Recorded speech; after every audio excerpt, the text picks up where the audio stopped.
తాతయ్య తాతయ్య తాతయ్య ఏమండి తాతయ్యకి ఏమైంది?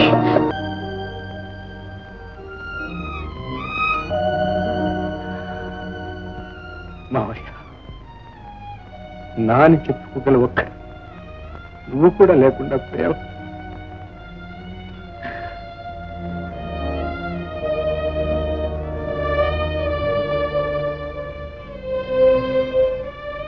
నా బిడ్డకు నాకు మధ్యనున్న ఒకే ఒక సంబంధం నేనే తండ్రిని చెప్పి ఆ ఒక్క సాక్ష్యాధారం లేకుండా పోయిందా? శంకర్కు నేనే తండ్రిని ఎలా తెలుస్తుంది? ఎవరు చెప్తారు? అయ్యా నువ్వు తప్ప ఇంకెవరు చెప్పినా వాడు ఎలా నమ్ముతాడు? కన్న బిడ్డ నాన్నచుకునే ఎక్కి నాకు లేదు. ఆశ నీతోనే అంతరించిపోయింది మావయ్య.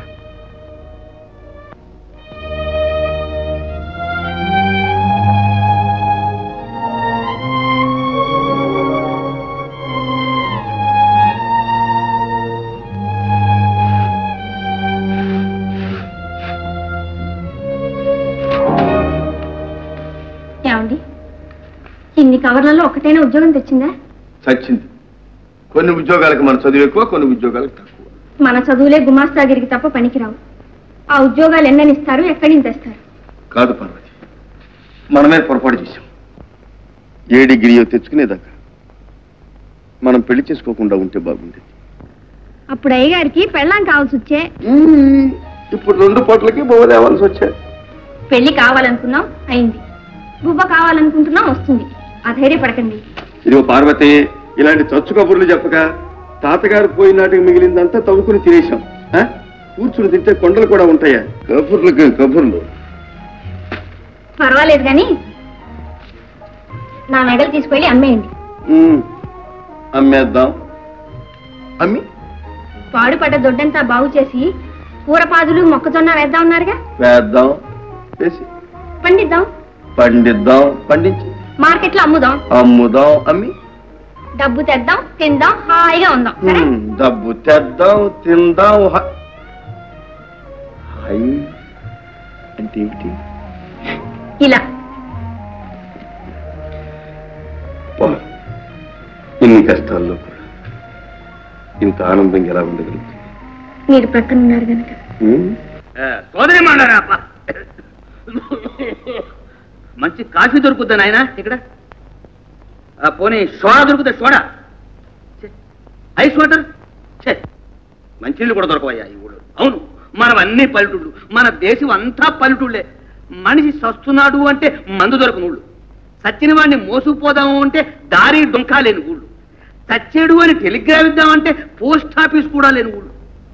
ఒకవేళ టెలిగ్రామ్ ఇచ్చినా చదివేవాడు లేని ఊళ్ళయ్యా మన ఊళ్ళు. ఊరుకోవయా, అన్ని సాగు కవర్లు చెప్తా. మంచి కవులు కూడా చెప్తాను వినవయ్యా. మన ఊళ్ళు నుంచి మన పల్లెటూళ్ళు. అవునయ్యా, అట్టాటి ఊళ్ళే. నువ్వేమన్నా బాగు చేస్తావా? అది కదయ్యా, నీ నెత్తి మీద తేలుందో నాయనా అని చెప్పినందుకు నన్ను తీసేమంటే ఎలాగ నువ్వు తీసుకోవాలి. కానీ ఏమయ్యావు, మేం చేసేదానికి నువ్వు చెప్పేది ఏంటయ్యా? ఓపడకయ్యా, నేను చెప్పేది సరిగా వినిపించుకోండి. చూడండి, ప్రజలంతా కలిసి కొంత డబ్బు, పంచాయతీ బోర్డు కొంత డబ్బు, గవర్నమెంట్ కొంత డబ్బు అంతా కలిపి మీ చేతికి ఇస్తే ఐపులా కూడా పోతానట. అంతేగా? లేవరా లేవడే సోదరులారా, ఆగండి ఆగండి. పోనీ అదంతా ఖర్చు కష్టం అనుకోండి. చూడండి మన వీధులు ఎంత అసహ్యంగా ఉన్నాయో. ఇళ్లలో ఉన్న చెత్త చెదారం అంతా తీసుకొచ్చి వీధుల్లో బారేస్తారు. ఆహా, ఇళ్లలో చెత్త ఇళ్లలో పెట్టుకోమంటావు, లేకపోతే 10 మంది నడిచే వీధుల్లో బారేస్తానంటావు. మీరు ఎత్తున వస్తే మీరు ఊరుకుంటారు? నేను ఎత్తున వస్తే ఊరుకుంటావు? అబ్బా చాలు కానీ పదండ్రా. నువ్వట్రా, ఎవరో మహానాయకుడు వచ్చాడన్నారు. అన్నారులే. జనం జనం జనం అని మనం అంటుంటే వినం వినం అని వాళ్ళు అంటున్నారు. దాసు, మన నోరు మంచిది అయితే ఊరు మంచిది అవుతుంది. కరెక్ట్. ఏమిటి నా నోరు మంచిది కదటవా? నేను చెప్పేది వినరా, ఇవి పల్లెటూరు. ఇక్కడి వాళ్ళంతా కష్టాల్లో కాపురం ఉంటున్న వాళ్ళే. కర్మ అని ఎలాగో సరిపెట్టుకుంటున్నారు. కొత్త సమస్య ఏదైనా వచ్చింది అంటే ఏ కొత్త కష్టాలు తెస్తుందోననే వాళ్ళ భయం. గతమంతా వాళ్ళకి ఇదే అనుభవం. వచ్చిన వాళ్ళంతా వాళ్ళను మోసం చేసిన వాళ్ళే.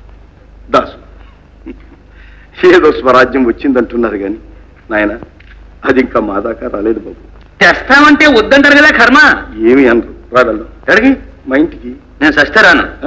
రానంటుంటే వచ్చినా నేను భోంచేయను. అలాగే. భోంచేసినా ఒక క్షణం కూడా ఉండను.